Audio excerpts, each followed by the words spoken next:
Hello friends, I am Dr. Poonam Kela working as Assistant Professor at PES Modern College of Pharmacy, Nigri. Today I am going to conduct a lecture on tuberculosis treatment. In previous lecture, I have completed the pathophysiology of tuberculosis. So before moving toward the tuberculosis treatment, we will see what are the diagnostic steps for proper identification of tuberculosis. In that, first one is clinical examination. Second one is radiological examination, third is cytological examination, and last one is bacteriological examination. So we will see one by one.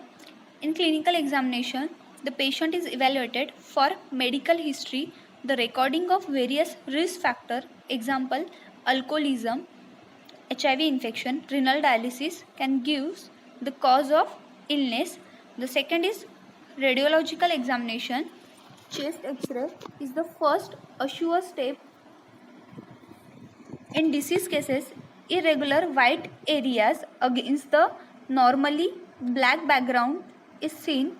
Nowadays, specialized X-ray, ultrasound, CT scan is used for accurate result. The next one is cytological examination. In that, the tuberculin test is widely used for diagnosis, in which a small amount of protein, that is usually 5 unit, derived from tuberculosis bacteria is injected between the layer of skin, that is intradermally. The tuberculin test interpretation, and in duration of 5 to 10 mm swelling and redness within 48 to 72 hours suggest the tuberculosis infection. The next is bacteriological examination. The examination of sputum for bacilli is most reliable method of diagnosis. Sample is collected either by simple cuffing or with the help of bronchoscope. The presence of typical mycolic acid in cell wall result in retention of certain lipophilic dyes and can differentiate it from other bacteria. Now we will move toward the treatment. In treatment, first one is BCG vaccine, that is Bacillus calmette guerin, only vaccine available today for protection against tuberculosis. It is the most effective in protecting children from the diseases. Given 0.1 ml intradermally. Duration of protection is 15 to 20 years. Efficacy is 0 to 80%. Then should be given to all healthy infant as soon as possible after birth, unless the child presented with symptomatic HIV infection. Now we will move toward the anti-tubercular drugs. The anti-tubercular drugs is divided into two categories. First one is first line drugs and another is second line drugs. The first line drugs are more effective, less toxic and cheap. The second line drugs are more toxic, less efficacy and more cost. The first line drugs includes isoniazid, that is H, rifampin, that is R, pyrazinamide, which is indicated by Z, ethambutol indicated by E, and streptomycin indicated by S. The second line drugs includes ethionamide, prothionamide, cycloserine, etc., fluoroquinolones, that is ofloxacin, leofloxacin, etc., and some injectable drugs, that is kanamycin, amikacin, etc. The alternate grouping of anti-tubercular drug, it is grouped into the 5 category. First one is first line oral anti-tubercular drug, that is isoniazid, rifampin, pyrazinamide, ethambutol. Group 2 includes injectable anti-tubercular drugs, in that streptomycin, kanamycin, etc. Group 3 includes fluoroquinolones, in that ofloxacin, leofloxacin. Group 4 includes second line oral anti-tubercular drugs, in that ethionamide, prothionamide, etc. Group 5 includes drug with unclear efficacy, that is clarithromycin, linezolid, etc. The group 1 is most potent and best tolerated oral drug used routinely. Group 2 includes potent and bactericidal but injectable drugs. Group 3 includes fluoroquinolones, which are well tolerated bactericidal oral drugs. All patients with drug resistance TB should receive 1 fluoroquinolones. Group 4, less effective bacteriostatic, more toxic oral drugs for resistance TB. Group 5, drugs with uncertain efficacy not recommended for MDR TB may be used in extensively resistance TB. So before moving toward the therapy, we should know what is the multi-drug resistance TB and what is the extensively resistance TB. The MDR TB is defined as resistance to both H and R, that is isoniazid and rifampin, and maybe any number of other first line drugs. And in extensively drug resistance TB, these are MDR TB cases that are also resistant to fluoroquinolones as well as one of the injectable second line drugs and maybe any number of other drugs. These are recommended dose of antitubercular drugs. So antitubercular treatment we can give on daily basis or in 3 times per week. So we have to calculate the dose as mg per kg. So in case of isoniazid and rifampin, we have to give the drugs up to certain limit. In isoniazid, we can give up to the 300 mg in daily dose and up to the 900 mg in 3 times per week dose. And in case of rifampin, we have to give maximum 600 mg in daily doses and up to the 600 mg in 3 times per week.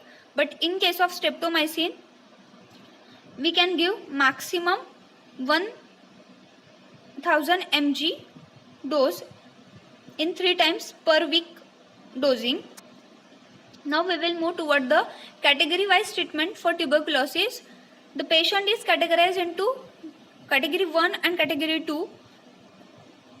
If the patient is new, then it is comes under the category 1, and if the previously treated patient pending DST result, then it comes under the category 2. The treatment is divided into 2 phases, intensive phase and continuous phase. The intensive phase is for short duration and it includes more amount of drug or more number of drugs, and in continuous phase the duration is longer but it includes less number of drugs. Here the 2 and 4 is indicates the month of or duration of therapy. So intensive phase we have to give HRZE on daily basis for 2 months, and in continuous phase we have to give HR on daily basis for 4 months. So total duration of therapy is 6 months. So it is for optimal therapy.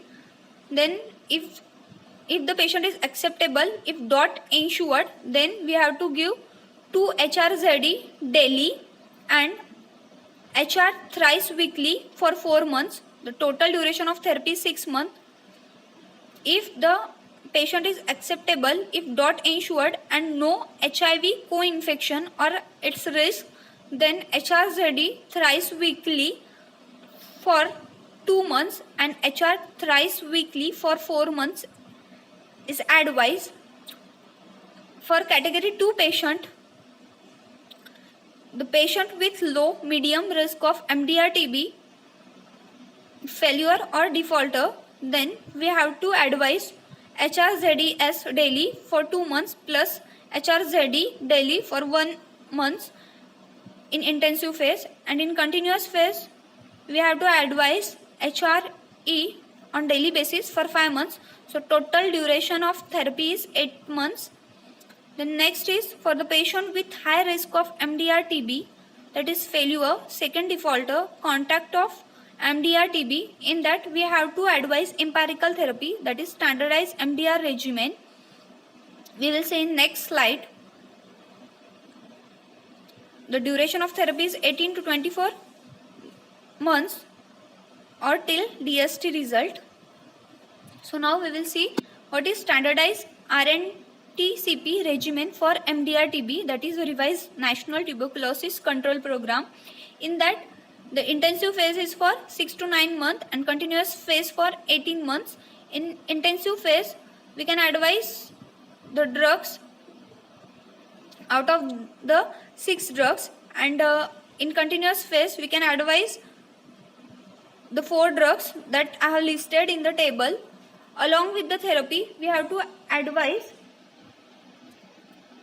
pyridoxine to the patient to prevent peripheral neuritis, which is commonly occur due to the H, that is isoniazid.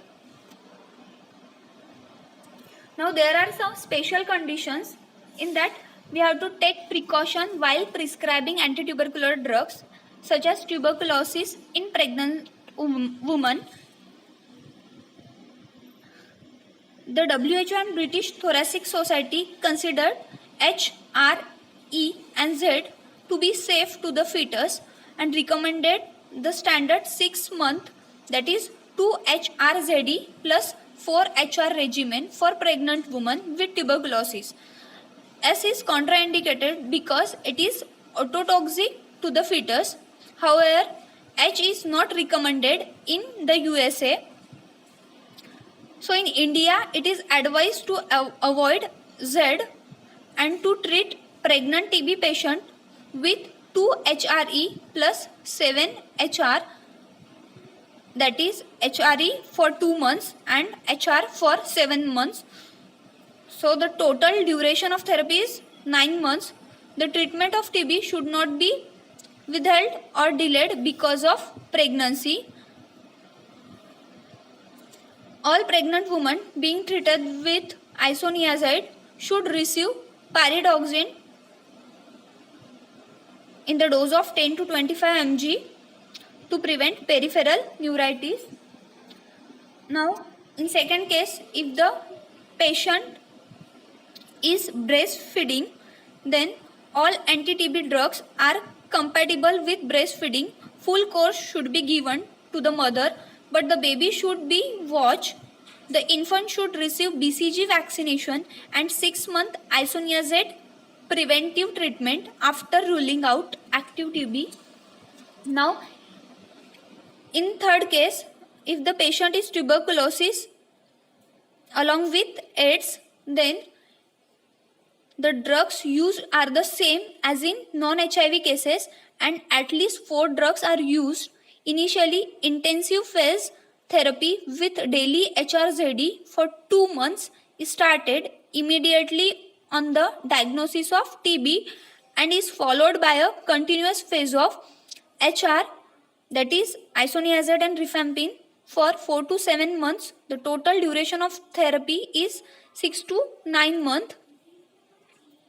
Pyridoxine is also given in the dose of 25 to 50 mg per day to counteract the neurological side effect. All HIV positive TB patients should also receive cotrimoxazole preventive therapy at least throughout the antitubercular regimen. This has been found to reduce mortality probably by preventing pneumocystatic girovacin and other infection. These are some references that I have used. Thank you so much for patient listening.